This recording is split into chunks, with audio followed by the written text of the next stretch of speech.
हमारी हिंदू संस्कृति पौराणिक काल से है।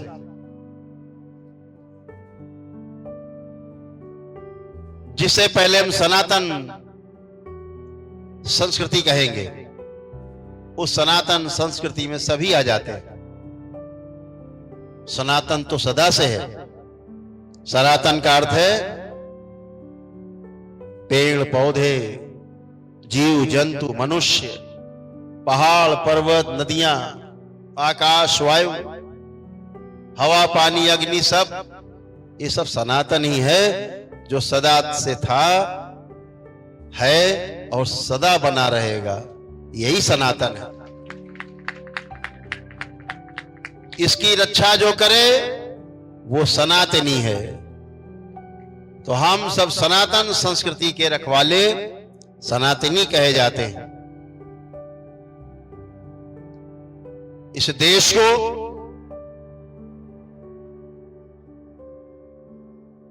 समय ने बहुत मजबूत शासक दिए हैं। बहुत मजबूती से सनातन संस्कृति की विचारधारा पूरे देश में अपनी जड़ें जमा रही है, फिर से पुनर्जीवित हो रही है। भूल मत जाना, छलावे में मत आना। यही समय जागने का है और पूरी जागृति बनाए रखना, ध्यान रखना। इस सनातन संस्कृति की रक्षा के लिए हमारे तमाम महापुरुषों ने अपने घर बार छोड़े, सर्वस्व लुटा दिया। तो हमें उनकी सनातन की बताए हुए पथ पर चलना है, वो संस्कृति की रक्षा करना है। यह वैदिक प्रक्रिया करके वैदिक रूप से दरबार से जब आप जुड़ते हैं तो आपको उस सनातन संस्कृति का, उस वैदिक प्रवृत्ति का, वैदिक प्रकृति का और वैदिक प्रक्रिया का आप सभी को उसका प्रभाव पता है। कि सारे कष्ट और संकट एक दिन में जाते हैं दरबार में, ये सबको पता है। ये हमारी वैदिक प्रक्रिया और हमारी वैदिक और सनातन संस्कृति। इसी संस्कृति को पूरे देश में फैलाना है, पूरे विश्व में फैला देना है और पूरे देश को ही नहीं, पूरे विश्व को सनातनी बना देना है।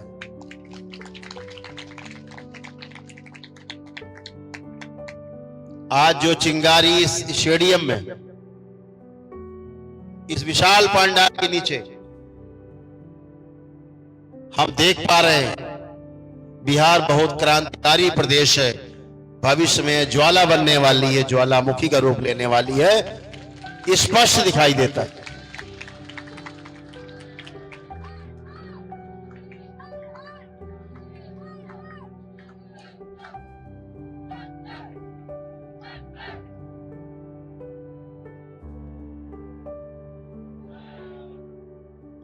इस देश में दो तरह के कानून चलाने की कोशिश होती है। इस देश में कानून सिर्फ एक चलेगा और कानून का राज सबके ऊपर एक समान तरीके से रहेगा। ये दरबार जानता और यही होगा भविष्य में।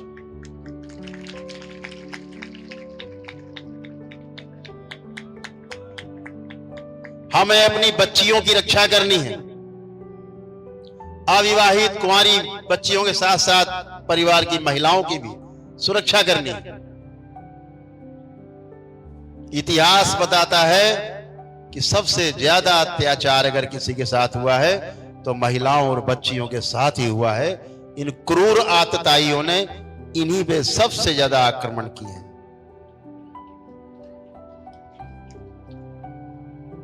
भाई के रूप में, पिता के रूप में, मित्र के रूप में, पति के रूप में।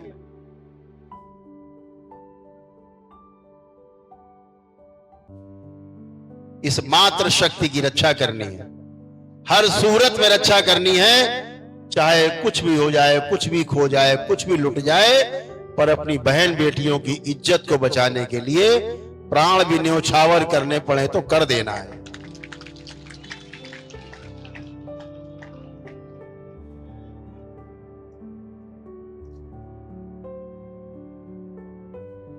दरबार तो अपने भक्तों के बीच में, शिष्यों के बीच में सरकार से मांग करता है कि इस देश को सनातन राष्ट्र घोषित कर देना चाहिए।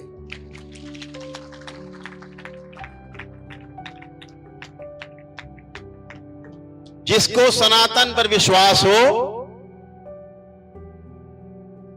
वो इस देश में खूब आनंद से रह सकता है, और जिसे सनातन पर विश्वास ना हो आराम से देश छोड़ के वहां जरूर चला जाए जहां पर वो सुरक्षित दिखता हो कि सुरक्षित रह सकता है। एक तरफ बोलते भी रहेंगे इस देश में रहने से भय लगता है, और एक तरफ इनके खजाने में देखो, बैंक में तो हजारों करोड़ रुपया लूट के जमा है। एक से एक महारथी दिखेंगे देश के अंदर। केवल राजनीतिक रूप से उद्घोषणा ठीक नहीं।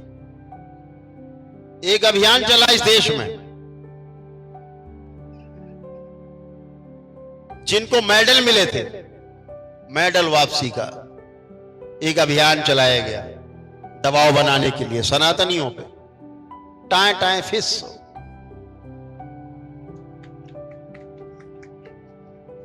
आज हम देख पाते हैं कि पूरे देश के अंदर सनातन की ज्वाला धधक रही है। वीर शिवाजी का हिंद स्वराज का जो सपना है वास्तविकता का, वो दिखता है कि शायद अब पूरा होने वाला है भविष्य। इस देश में हिंदू संस्कृति को नष्ट भ्रष्ट करके हमारे परिवार को छिन्न भिन्न करने का खेल अब नहीं चलेगा। सबको कमर कस लेनी है अपनी।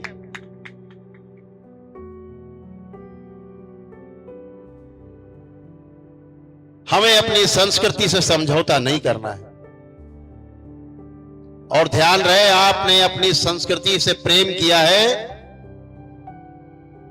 तमाम वैदिक प्रक्रिया, वैदिक अनुष्ठान से आप गुजरे हैं, तो आप स्वस्थ होकर, आनंदित होकर इस पंडाल के नीचे सुरक्षित होकर के बैठे हैं।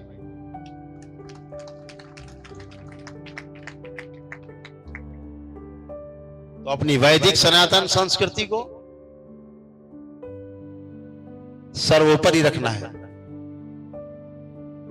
संस्कार नहीं छूटने। ध्यान रहे, आपके संस्कार ही आपके बच्चों में जाते हैं। स्कूली शिक्षा से संस्कार नहीं बनते। स्कूली शिक्षा से केवल नौकरी मिलती है या दूसरे को शोषण करने का अधिकार मिल जाता है। आचरण में इतना ही आता है, नौकरी करना, डिग्री। असली शिक्षा हमें अपने माता पिता से, अपने दादा दादी से मिलती है, अपने समाज से मिलती है। जो मूल्य शिक्षा है उससे हमें जीने का अधिकार प्राप्त होता है, जीने की विधि प्रथा होती है।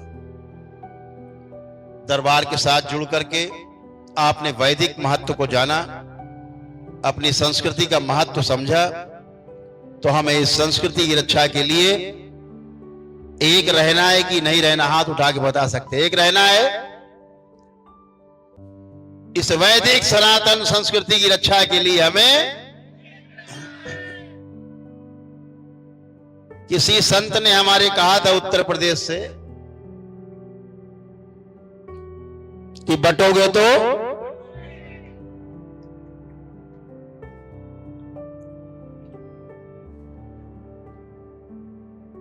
किसी को बटना है, नहीं बटना, क्योंकि कोई कटना नहीं चाहता। तो यही सूत्र है, एकता में सबसे बड़ा सूत्र है।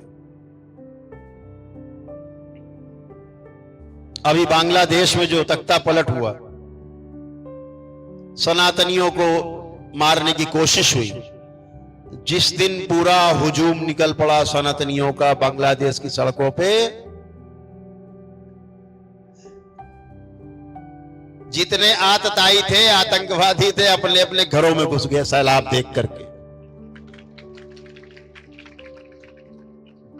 ये सैलाब आप ही वो सैलाब हो, ध्यान रहे, आप ही वो ताकत हो।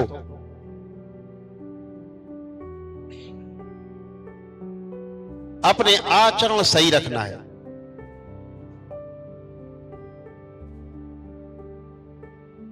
हमें स्वस्थ रहना है, अपनी आगे आने वाली संतानों को भी स्वस्थ रखना है।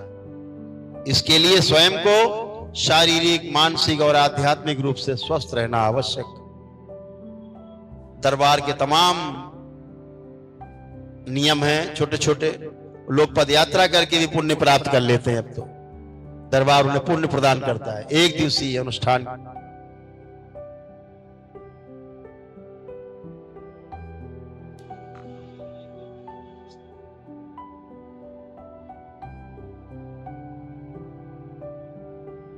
मां की तस्वीर लगी है इधर, मेरे बाएं भी और मेरे दाएं भी मां की तस्वीर लगी।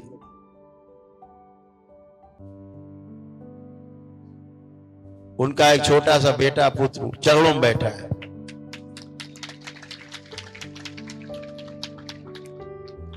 दरबार ने अद्भुत शक्ति खोली। जो भी दरबार का भक्त, शिष्य, जिसके पास पुण्य है, दरबार के वैदिक प्रक्रिया की है, कुछ दरबार के नियम पालन किए, मां के दर्शन करने मात्र से आंख बंद करके अपनी पीड़ा बोल दे और 3 बार ओम नमः शिवाय बोल करके आंख खोल दे, पीड़ा तत्काल गायब हो जाती है, बचती ही नहीं है। दरबार ने शक्ति खोली। आप अपने घर में ही अगल बगल पड़ोस के 2-4 लोग, 2-4 परिवार, शिष्य हैं, भक्त हैं, नहीं भी ये दरबार के, उन्हें जोड़ा, बैठ करके दरबार के नियमानुसार बाबा मां की तस्वीर लगा के, मां की तस्वीर लगा के बीच में थोड़ा सा हलवे और चने का भोग बनाया प्रसाद के रूप में। भजन किए घंटे 2 घंटे, प्रसाद ग्रहण किया और कष्ट गायब। दरबार ने वो शक्ति खोली। खूब करिए, कोई नहीं है, अपना परिवार ही ढोलक और मंजीरा लेके बैठ जाए, घंटा आधा घंटा भजन करे, प्रार्थना करे, कष्ट अपने आप ही गायब हो जाते।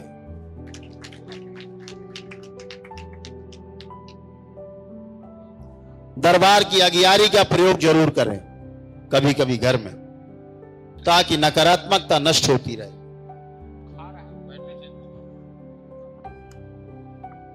कभी ऊर्जा की कमी महसूस हो, एक सिद्ध हवन लेकर के संकल्प करके कर दे। ऊर्जा ही सबसे बड़ी है। अगर ऊर्जा है तो जीवन में शरीर है। नहीं, बड़े बड़े पहलवान चलते चलते गिर के मर जाते हैं, श्वास उखड़ जाती है। ऊर्जा नहीं है, शरीर हाथी जैसा है। ऊर्जा ही सबसे बड़ी।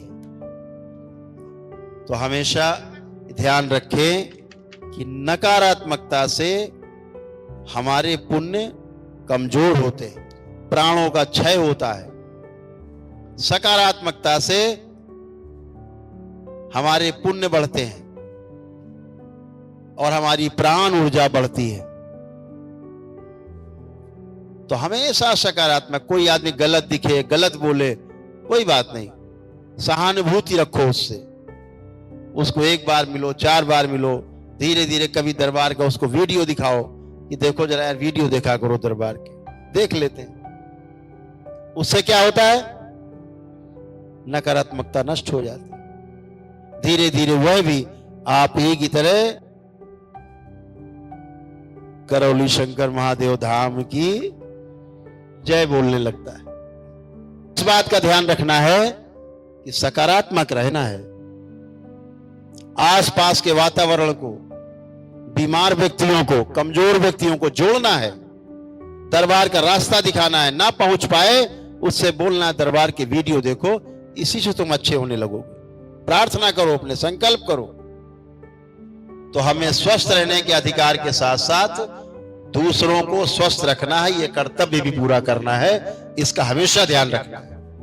सहानुभूति रखनी है अपने आसपास के लोगों के साथ।